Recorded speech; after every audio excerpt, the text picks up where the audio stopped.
नमस्कार, मैं हूं आपका दोस्त विजय विद्रोही। आप मुझसे जुड़ चुके हैं, इसके लिए आप सबका तहे दिल से शुक्रिया। अगले 7-8 मिनट में आपसे जुड़े रहने की कोशिश करूंगा। विजय फैक्टर हमारे खास कार्यक्रम में आप सबका स्वागत है। जो जिस कब्र को या मकबरे को या मज़ार को बचाने की जिम्मेदारी प्रधानमंत्री नरेंद्र मोदी की है, महाराष्ट्र के मुख्यमंत्री देवेंद्र फडणवीस की है, उस कब्र को ढहाने के लिए कुछ दक्षिणपंथी 21 लाख रुपया देने की घोषणा कर रहे हैं और प्रधानमंत्री खामोश हैं। चलिए, प्रधानमंत्री की खामोशी को जायज़ माना जा सकता है। 3.5 घंटे का पॉडकास्ट था, गला सूख गया होगा, लेकिन देवेंद्र फडणवीस ने बात कह दी, गलती से मन की बात कह दी। और फडणवीस ने ये कह दिया कि ये बड़ा दुर्भाग्यपूर्ण है कि जिस क्रूर बादशाह की मज़ार है उसकी हिफाजत हम लोगों को करनी पड़ रही है। तो आप कहेंगे कि देवेंद्र फडणवीस और मोदी की आखिर क्या मजबूरी है? औरंगजेब जैसा क्रूर शासक, जिसका बीजेपी के लोग, संघ की विचारधारा से जुड़े हुए लोग, उग्र हिंदुत्व में यकीन करने वाले लोग पानी पी पी कर कोसते रहे हैं जिस बादशाह को, उसकी मज़ार को की चौकीदारी मोदी और फडणवीस क्यों करते हुए नज़र आ रहे हैं? तो बात यह है कि ये जो मज़ार है ये राष्ट्रीय महत्व की स्मारक है। Archaeological survey of India ASI के तहत आती है और 1958 का जो एक्ट है, कानून है, इसके तहत राष्ट्रीय महत्व के जो स्मारक होते हैं, जो संरक्षित इमारतें होती हैं, इनकी हिफाजत, इनका मेंटेनेंस, इनका रख रखाव करने की जिम्मेदारी केंद्र सरकार की होती है। अब चूंकि लॉ एंड ऑर्डर स्टेट का विषय है तो ये जिम्मेदारी एक तरह से स्टेट गवर्नमेंट पर डाल दी जाती है, कानून और व्यवस्था के लिहाज से, कि मज़ार या इस तरह की संरक्षित इमारत सुरक्षित रहे। और मेंटेनेंस का जो खर्चा है वो ASI को, जो भारत सरकार वार्षिक बजट प्रदान करती है, उसके तहत पैसा मिलता है। और इसके अलग अलग सेक्शन है, section 76, section 20A, section 20B, जिसके तहत इस तरह के प्रावधान किए गए हैं। देवेंद्र फडणवीस ने का ये कहना कि बड़ा दुर्भाग्यपूर्ण है, क्रूर शासक की मज़ार को हिफाजत करना हमारे लिए, मान लिया साहब आपके लिए बड़ा दुर्भाग्यपूर्ण है, तो इसको आप सौभाग्य में बदल क्यों नहीं देते? अब राष्ट्रीय महत्व की इमारत है, संरक्षित इमारत है, ये ASI तय करती है। ASI आप ही की मोदी सरकार के अधीन आती है, तो ASI की इस सूची से इस इमारत को हटवा दीजिए, बुलडोज़र चलवा दीजिए, मज़ार को ख़त्म कर दीजिए, गिरा दीजिए, क्या फ़र्क पड़ता है? अगर इससे, मैं ये नहीं कह रहा, रामदास आठवले भी यही बात कह रहे हैं, मनोज झा भी यही कह रहे हैं कि कब्र को हटाने से अगर कुछ बदलता है तो बहुत अच्छा है, लेकिन क्या कब्र को हटाने से वाकई में चीज़ें बदल जाएंगी?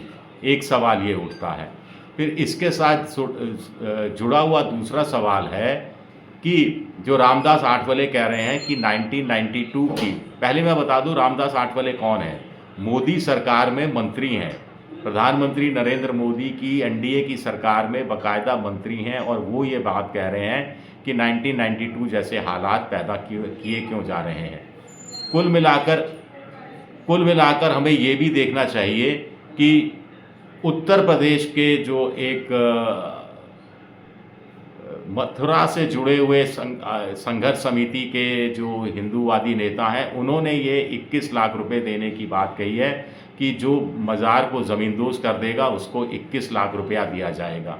तो ऐसे में एक बड़ा सवाल उठता है कि जब 21 लाख रुपया ये देने की घोषणा हो रही है, क्या ये कानून के दायरे में आती है?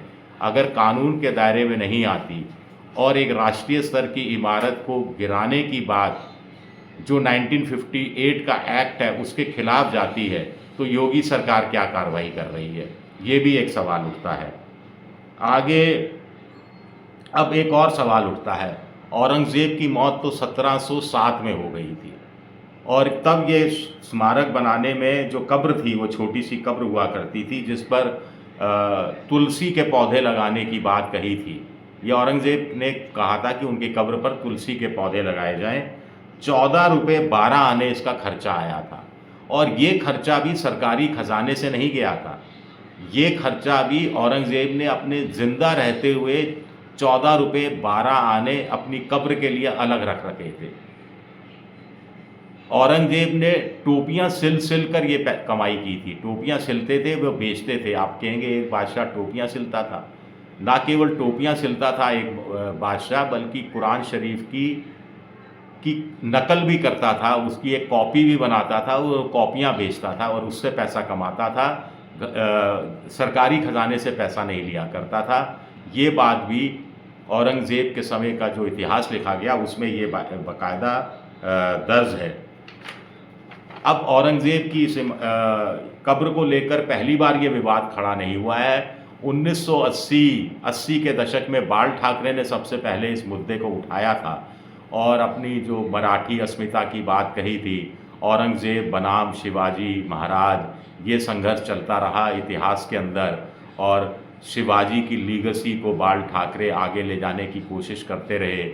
एकनाथ शिंदे ने इस परंपरा को आगे बढ़ाया। 2022 में जब वो मुख्यमंत्री थे महाराष्ट्र के, तो उन्होंने औरंगाबाद, उस समय शहर का नाम हुआ करता था, औरंगाबाद शहर का नाम बदलकर छत्रपति संभाजी नगर रख दिया था नाम इसका, और अब ये छत्रपति संभाजी नगर कहलाता है। नाम बदल गया लेकिन कब्र तो वही थी, मज़ार तो वही थी, 1707 की मज़ार। और इसको 218 साल बाद 2025 में उठाने का मतलब क्या है? एक सवाल ये उठता है, क्या बीजेपी औरंगज़ेब के इश्यू को बिहार के विधानसभा चुनाव में भुनाना चाहती है, उससे पहले माहौल गरमाना चाहती है? आपको ध्यान होगा कि अबू आज़मी जो समाजवादी पार्टी के नेता हैं, उन्होंने जब औरंगज़ेब के लिए कहा था कि मंदिर भी बनाए थे, इतना भी क्रूर शासक नहीं था, औरंगज़ेब के समय में जीडीपी भारत की 24% हुआ करती थी, तो पूरा संघ परिवार टूट पड़ा था अबू आज़मी पर।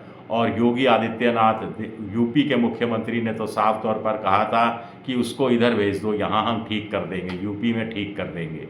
तो अब 2027 में यूपी का चुनाव है और 2025 में ही औरंगज़ेब के मुद्दे को अगर यूपी में गरमाने की कोशिश कर सकते हैं योगी आदित्यनाथ, तो बीजेपी 8 महीने बाद बिहार में होने वाले विधानसभा चुनाव से पहले इस मुद्दे को गरमाने की कोशिश क्यों नहीं कर सकती? कुछ लोग कह रहे हैं संभाजी, अब महाराष्ट्र में लंबे समय से नासिक हो, मुंबई महानगर पालिका हो, इस समय 100 से ज़्यादा नगर पालिकाओं में पेंडिंग है चुनाव। कुछ लोग कह रहे हैं कि बीजेपी इस चुनाव का फ़ायदा उठाना चाहती है जो अगले कुछ महीनों में होने वाले हैं, इसलिए इस मामले को तूल दिए जा रही है।